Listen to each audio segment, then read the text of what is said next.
Now here at the Paddle Paper, we're now extremely excited to be bringing you an exclusive interview with country managers of We Are Padel. I'm joined by Rosco Muller and Leander van der Vaart. Thank you so much both for joining me. First of all, massive congratulations. It's been an incredible 3 days. It's not over yet, but it's been an amazing event, right? We want to know a little bit about what it took to get here. So what was the preparation like to get to this? Well, as most people know, we got heard of it quite late, and then it takes a lot of teamwork to make sure we get there really. So Rosco took main charge in it, and with the rest of the team, him leading the team. I think we pulled off quite a good event here. So.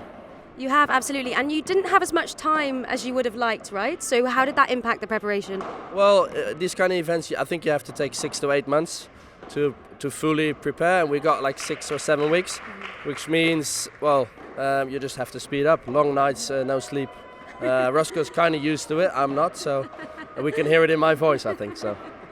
Well, long nights and no sleep, and you still pulled this off, which is absolutely amazing. Rosco, do you feel happy? Do you feel proud of what you guys have achieved? Absolutely proud of the team. It was it's been quite a few exhausting weeks, to be honest, but we have a great team. We have great partners, local partners. And basically, We Are Padel is a global company led by local people, and as you've experienced, they are doing a great job. Yeah. Awesome. And I have to ask, would you do anything differently if you had to do this event again?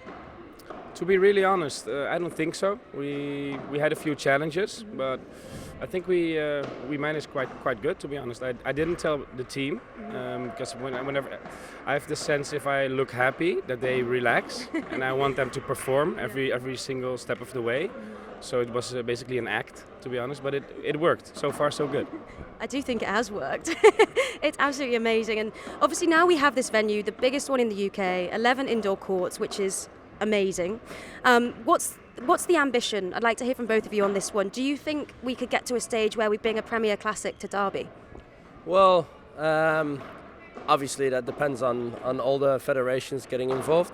I think the main thing is that we create a very close local community playing a lot of paddle, and that we raise a lot of more people coming in and just to play. And what happens next, that's all in the open, because you can just, we've got the venue to host events, but we're mostly about the UK, and if that helps these kind of events help to create the awareness, we're fine doing them. But the main reason we are here to make sure that the British people can play paddle, and loads of them haven't, so I think we've got a long way ahead of us. So.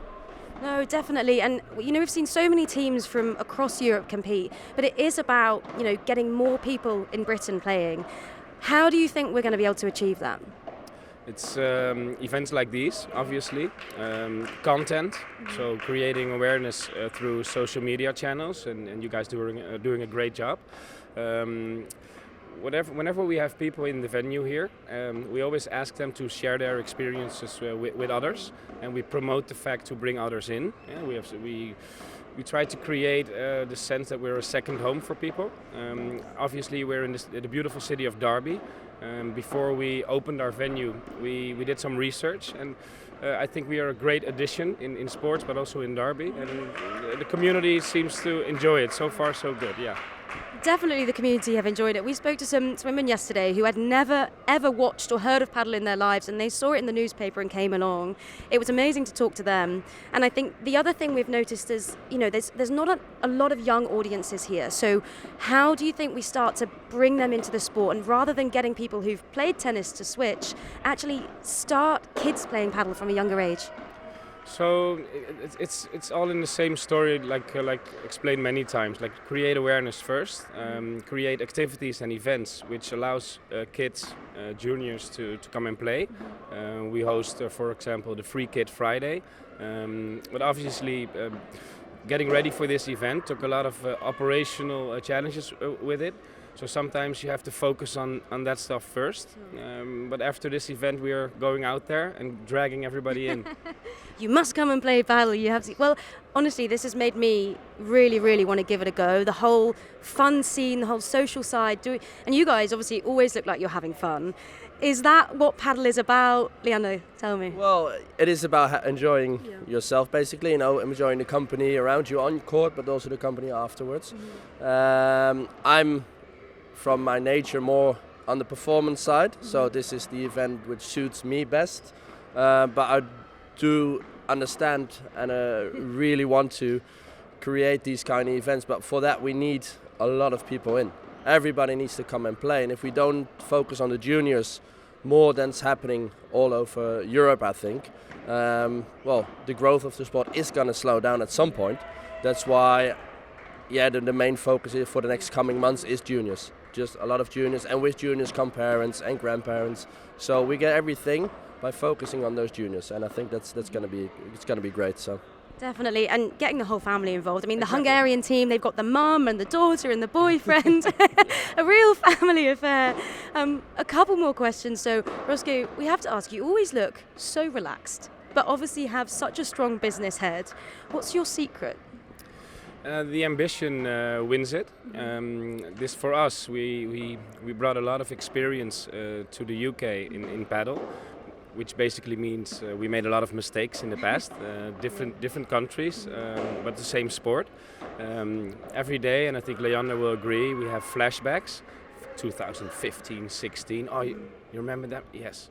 So the same stuff is happening, which basically tells us that this will succeed, but we need time.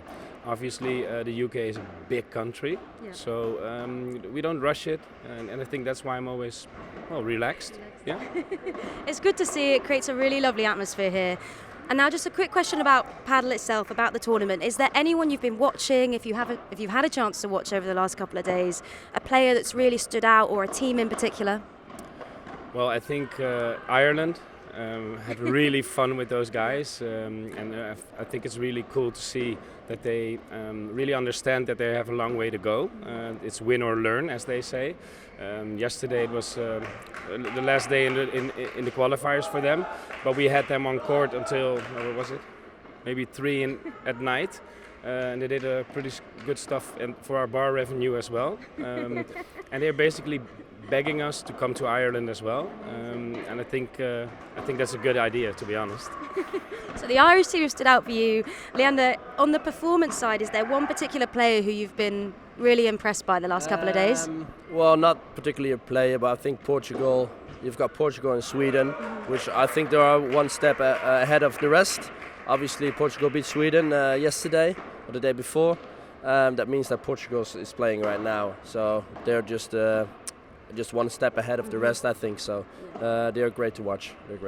They are, and the whole thing has been great to watch, guys. Thank you so much, Rosco Müller and Leander van der Vaart. Thank you so much for joining me. Now go watch some paddle. Enjoy. Thank you.